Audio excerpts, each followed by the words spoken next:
Assalamualaikum warahmatullahi wabarakatuh.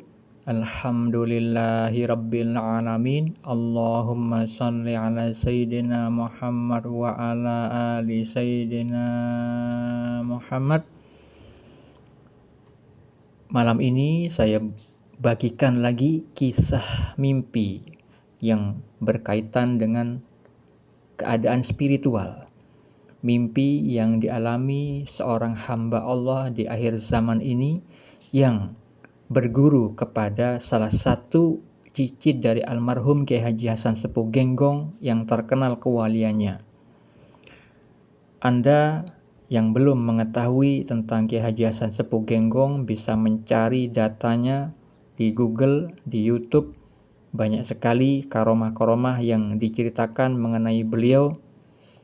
Dan Guru Skumpul, seorang wali Allah dari Kalimantan pun mengisahkan bahwa murid-muridnya dari almarhum Kiai Haji Hasan Sepuh Genggong itu banyak yang menjadi wali Allah. Begitu juga salah satu cicit dari almarhum Kiai Haji Hasan Sepuh Genggong itu ditakdirkan oleh Allah untuk menjadi sarana bagi Allah menjadikan 7 orang yang memiliki derajat tinggi di sisi Allah, karena beliau itu bermimpi menaikkan 7 orang ke atas panggung, dan di atas panggung itu ada sosok yang mewakili Asmaul Husna, yaitu yang Maha Pengasih. Jadi salah satu cicit dari almarhum Kiai Hasan Sepuh Genggong itu memang ditakdirkan oleh Allah menjadi mursyid bagi calon-calon para wali Allah. Begitu juga yang sekarang ingin saya kisahkan kepada Anda semua, supaya Anda memahami bagaimana seseorang itu akan dijadikan seorang wali Allah dan beritanya itu melalui apa.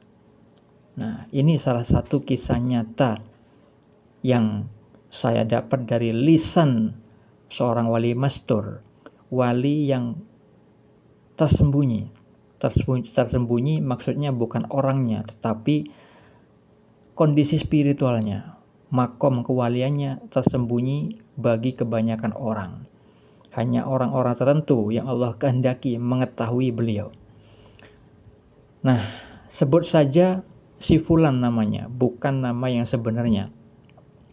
Seorang bapak rumah tangga akhir zaman yang selama belasan tahun mencari guru spiritual, nemunya malah orang-orang supranatural.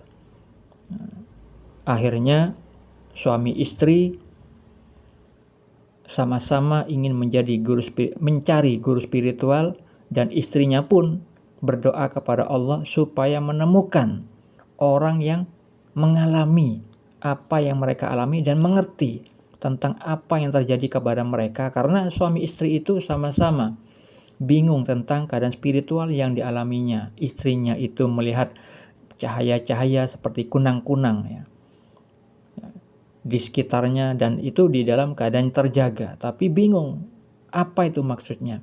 Sedangkan suaminya seringkali ya, mendapat pertemuan dengan Nabi Khidir alaihissalam, itu dikatakan oleh beliau sendiri. Tetapi bingung dengan keadaan spiritualnya. Akhirnya Allah mentakdirkan bertemu dengan salah satu cicit dari almarhum Kiai Haji Hasan Sepuh Genggong yang sebut namanya Mr. X, bukan nama sebenarnya. Yang mana Mr. X itu kebetulan memang juga mendapatkan mimpi dari Allah Subhanahu wa taala, mimpi bagian kenabian yang disabdakan Nabi itu bahwa setelah kenabian itu sudah tidak ada, yang tersisa hanyalah al-mubasyirat. Lalu sahabat Nabi bertanya, apa itu al-mubasyirat? Maka Nabi Muhammad bersabda, mimpi yang benar yang dilihat seorang laki-laki yang saleh, dan itu adalah salah satu dari 46 bagian kenabian. Disebutkan juga di dalam hadis riwayat Al-Bukhari dan Muslim, bahwa Rasulullah SAW bersabda, mimpi seorang mukmin adalah satu dari 46 bagian kenabian. Di dalam hadis riwayat Ibnu Majah, beliau bersabda, mimpi seorang muslim yang saleh adalah satu dari 46 bagian kenabian. Di dalam hadis riwayat Muslim, Rasulullah itu menjelaskan bahwa mimpi ada 3. Yang pertama, mimpi yang baik merupakan kabar gembira dari Allah. Yang kedua, mimpi yang terjadi karena pikiran di saat terjaga. Yang ketiga, mimpi yang menyedihkan dari setan. Mimpi yang memiliki makna hanya satu, yaitu mimpi yang baik, mimpi yang benar merupakan kabar gembira dari Allah. Maksudnya adalah mimpi petunjuk dari Allah Subhanahu wa taala. Untuk mengetahui dalil lain perkara mimpi, Anda bisa baca pada deskripsi di video ini. Lalu saya lanjutkan mengenai si Fulan. Si Fulan itu bermimpi tentang kedudukan spiritualnya. Setelah bertemu dengan salah satu cicit dari Kiai Hasan Sepuh Genggong, berguru kepada beliau kurang lebih 8 bulan lamanya secara online, dan Mr. X sebagai mursyidnya juga bermimpi bahwa memang si Fulan itu dititipkan kepada beliau itu untuk dibimbing spiritualnya. Akhirnya Fulan sebagai muridnya itu mengalami banyak sekali mimpi-mimpi petunjuk tentang tahap demi tahapan pencapaian spiritualnya. Yang salah satunya adalah ketika beliau itu bermimpi yang mengenai kewalian beliau, itu bermimpi memiliki rumah, dan di dalam rumah itu ada bersama salah satu sosok yang mewakili asma Allah yang Maha Pengasih.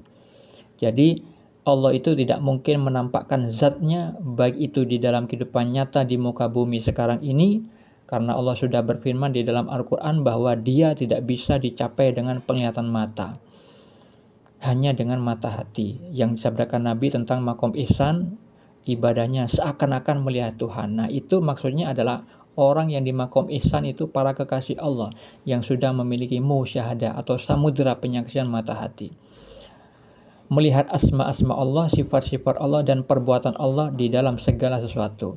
Itu maksudnya. Jadi yang dilihat bukan zat Allah. Begitu juga ketika Allah memberikan petunjuk tentang simbol kehadiran Allah itu menampakkan simbol visual yang mewakili namanya, bukan mewakili zatnya, mewakili namanya yang Maha Pengasih kepada orang yang akan dijadikan kekasih Allah. Si Fulan salah satu termasuk orang yang akan dijadikan kekasih Allah. Di dalam mimpi itu, Fulan menempati sebuah rumah dan bersama kehadiran sosok simbol yang mewakili asma Allah yang Maha Pengasih. Dikatakan kepada si Fulan di mimpi itu bahwa Fulan itu tidak mengerti bahasanya Allah, tetapi Fulan mengerti jika diberikan pengertian, jika dijelaskan. Nah, itu maksudnya adalah ada kekasih Allah itu yang diberi kalam-kalam hakikat. Seperti halnya Sultanul Aulia Syekh Abdul Qadir Al-Jilani dalam kitab Risalah Al-Ghuthiyah milik beliau. Itu banyak kalimat-kalimat hakikat yang memiliki makna tersirat. Tidak bisa ditembus oleh orang awam dan orang-orang yang bukan para wali Allah. Yang bisa menembus maknanya hanya orang yang memiliki musyahadah. Dan Fulan di saat beliau bermimpi itu diberikan petunjuk bahwa beliau itu tidak bisa memahami bahasanya Allah, maksudnya bahasa hakikat. Tapi jika Fulan itu diberikan penjelasan mengenai kalam hakikat tersebut, Fulan itu diberi takdir memahaminya, mampu memahaminya. Nah, kedudukan si Fulan itu ketika diberi rumah itu seperti yang Allah katakan kepada seorang wali, yaitu yang bernama Syekh Muhammad bin Abdul Jabbar An-Nafri, yang dijelaskan di dalam kitab An-Mawaqif wal Mukhatabat, yaitu orang yang duduk di makom al-waqwah, yang mana orang yang duduk di makom itu disebut ahli hadirat, hatinya selalu hadir akan Allah, dan ia telah memasuki tipe rumah. Nah, tipe rumah itu maksudnya simbol yang mewakili beliau itu mendapat kedudukan di sisi Allah. Seperti itulah visual mimpi yang merupakan petunjuk dari Allah tentang kedudukan spiritual yang akan dijadikan kekasih Allah. Semoga bermanfaat. Assalamualaikum warahmatullahi wabarakatuh.